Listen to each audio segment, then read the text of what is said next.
Mae didn't believe in ghost stories, until an unsigned postcard arrived with 2 words scrawled in bold, "Find us."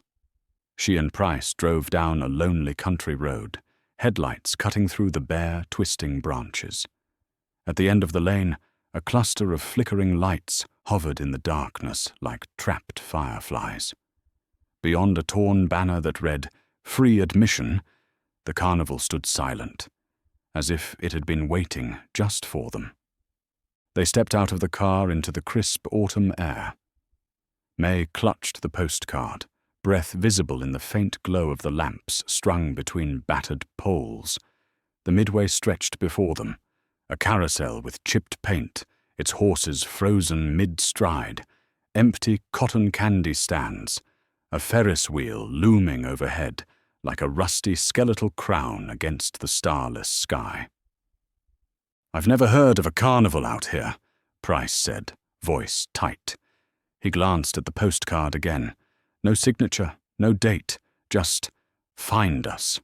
Beneath it, a smudge, as though someone had tried to erase another word. Mae swallowed. "Someone wants us here." Her pulse thrummed in her ears, equal parts excitement and dread. They walked past the ticket booth, its single lantern flickering, where a hand-lettered sign proclaimed, "Free admission until dawn." No attendant waited. No tickets were checked. They moved deeper into the carnival. Colourful tents flapped in the wind, each bearing a promise. Madame Vendria, palm readings, Professor Harlow, the man of thrills, Brother Elias, conjurer of spirits. But as they approached, they saw overturned chairs and tarot cards scattered on tables, their backs faded and edges frayed. No one seemed to be manning any booth. To their left, the carousel creaked. Mae's hand rose almost instinctively to touch one of its painted horses, dry, cold under her fingertips, when the platform sputtered to life.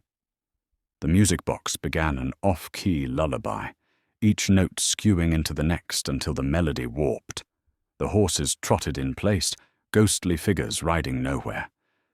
Mae yanked her hand back. "Pryce, did you touch it?" He shook his head. "I didn't do a thing." The melody slowed and died. Dust swirled in a sudden draft, stinging Mae's eyes. Somewhere nearby, something shifted, a subtle scraping echoing through the stillness. She spun, but saw only empty tents and shadows swallowing the flickering lights. "Let's keep going," Pryce urged, tugging her toward a narrow path leading to a tent marked "The Great Callahan, Sideshow of Wonders." 2 marble tiger statues flanked the entrance, their stripes rubbed away by time. The tent's flap quivered, as if something massive breathed just beyond. Pryce pushed inside first. Mae followed, heart hammering. Inside, it was pitch black, lit only by small glass lanterns floating at waist height, their flames wavering. The tent's walls bowed beneath heavy velvet curtains that swallowed every whisper. Center stage held metal cages on a raised platform. Behind them loomed a tall figure in a top hat, its brim almost brushing at the canvas. "Step right in," a smooth, velvety voice intoned. A lantern bobbed upward and illuminated the figure's face, or rather its absence. Where eyes, nose, and mouth should have been, there was nothing but a smooth expanse of flesh. The skin beneath the hat sagged, waxen. Not a single feature remained. Mae's breath caught. Every instinct screamed to flee, but her feet felt glued to the floor. Pryce took a cautious step back. Callahan raised a slender, gloved hand and gestured toward the cages. "Last show of the night. You wouldn't want to miss it, would you? Watch closely." In the nearest cage, a man's arms dangled in ragged shreds of flesh, as though someone had stripped his muscles from bone. In the next, a woman's legs twisted backward at grotesque angles, her tongue lolling as she let out feeble whimpers. In a third, A boy with wild, terrified eyes banged against the bars, each impact echoing like a dull hammer. Their faces were frozen in expressions of mute agony. Mae's vision blurred. "Pryce! We have to leave!"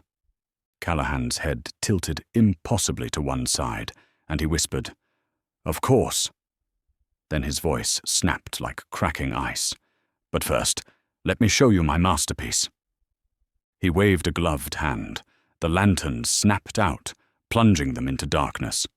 Mae and Pryce staggered back as a dry, brittle cackling filled the tent, bouncing off the velvet drapes. Pryce grabbed Mae's arm. "Run!" he hissed.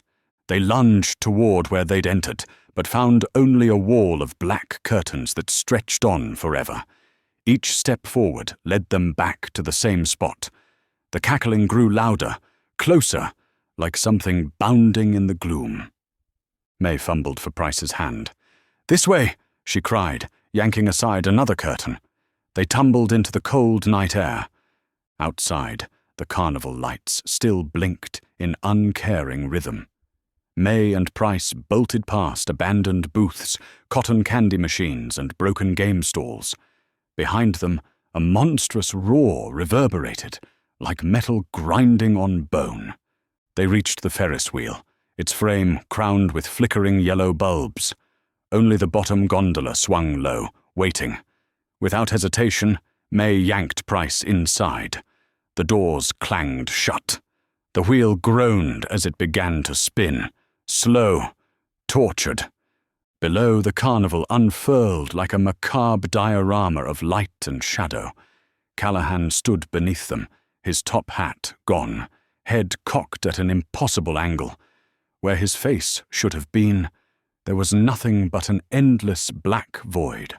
Mae pressed both hands against the icy glass, whispering, "We'll be fine," though her voice trembled. They watched as the sideshow cages shrank. The man with shredded arms collapsed, dark fluid pooling beneath him. The boy's face slackened, his eyes rolling back into his skull. The woman's twisted legs gave way, and she crumpled. Callahan's laughter rose with the distant carousel's warped melody. At the wheel's apex, the carnival lay silent. Only the Ferris wheel moved. Then, as the gondola descended, the carnival lights dimmed one by one until only pale moonlight remained. When the gondola rattled to a stop, Mae opened the door. She peered out. The midway was empty. No Callahan, no victims, no carnival. Only leaves drifted across the dusty gravel.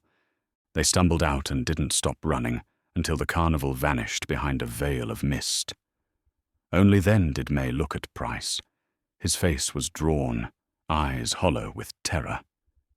She wrapped her arms around him, voice shaking. "It's gone. We're safe." Pryce nodded, but his gaze stayed distant. As they drove away, Mae thought she saw a single lantern glow at the edge of the woods, bright for a heartbeat, then snuffed out completely. For Mae and Pryce, the Whispering Carnival would remain a haunting secret, a reminder never to chase an invitation that arrives in the dead of night.